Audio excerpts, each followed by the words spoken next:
Hello everybody and welcome to a new video.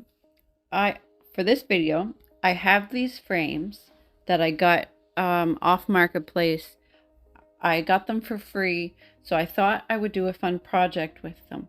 For this video, I'm going to be sublimating on the glass. So let's get into the video. First thing I do is I clean the glass and get all of the dirt and fingerprints and everything all off the glass. That's the first thing I do. Next, I have to cut out a piece of Cricut white vinyl for this project. A lot of people that use this technique use the Oracle white vinyl.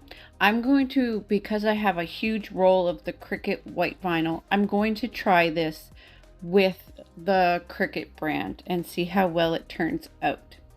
Next thing I do is I spray a mix of water and Dawn dish soap over the glass to leave it wet so I can apply the white vinyl on the glass and be able to move it around and adjust it to make sure it's lined up right.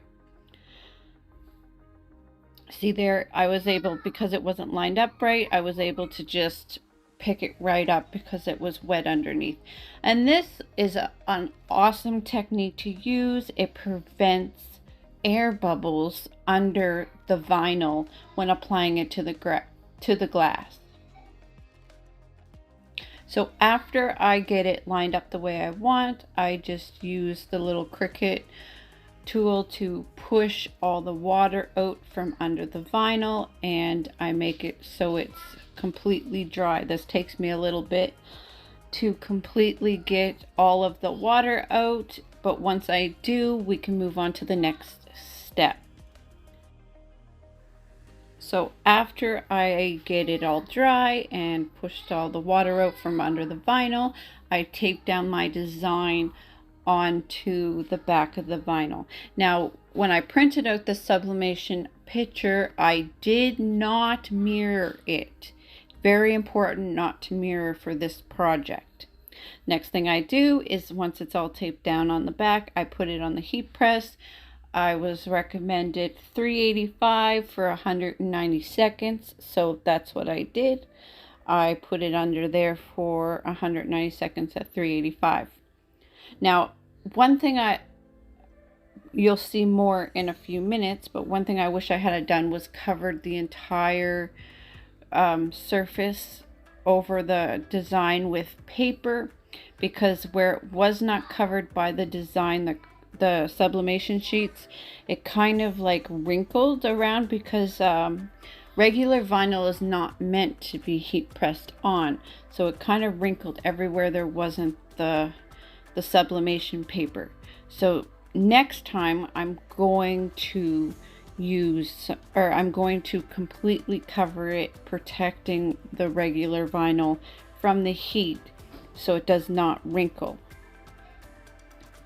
But other than that, it worked beautifully. The design came through the white vinyl just like it's supposed to. It looks really nice. I am very happy with the finished product.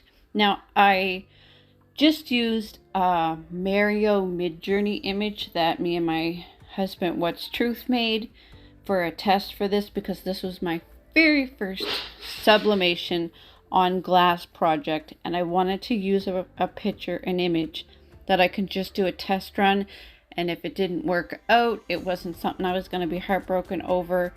I paid nothing for these frames, so it actually, I turned these frames into a really nice design, a really nice piece of artwork to just sit on a shelf in my house. Well, that's everything for this video. I hope you guys enjoyed the video. Thank you guys so much for watching. Remember to hit that like button, and if you're new to the channel, hit that subscribe button, and I will see everybody in the next video.